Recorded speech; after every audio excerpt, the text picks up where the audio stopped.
2 महिन्यांमध्ये झालेल्या अवकाळी पावसामुळे राज्यभरामध्ये साधारण 93,000 हेक्टरहून अधिक क्षेत्रावरील पिकांचं नुकसान झालं। कृषी विभागाकडून प्रत्येक महिन्यातील नैसर्गिक आपत्तीमुळे नुकसान झालेल्याचा अहवाल सविस्तरपणे नमूद केला जातो। मात्र एप्रिलचा अहवाल अजूनही सादर झालेला नाही। त्यामुळे मे महिन्याचा अहवाल त्यानंतरच सादर होईल हे स्पष्ट झालेले आहे। या दोन्ही महिन्यांचा एकत्रित अहवाल सादर झाल्यानंतरच महसूल विभागाकडून नुकसान भरपाई संदर्भात राज्य सरकारला प्रस्ताव देण्यात येईल आणि त्यानंतरच शेतकऱ्यांना आर्थिक मदत मिळू शकेल असे चित्र आहे। तर एप्रिल महिन्यामध्ये 28,000 हेक्टर क्षेत्र बाधित झालेलं आहे।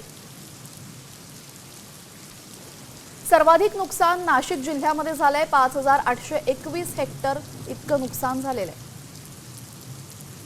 बुलढाणा जिल्ह्यामध्ये 5,259 हेक्टरवर नुकसान झालंय।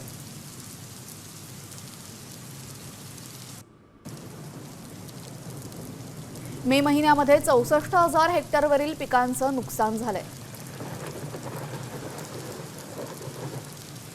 अमरावती जिल्ह्यामध्ये सर्वाधिक 14,289 हेक्टरवर नुकसान झालंय।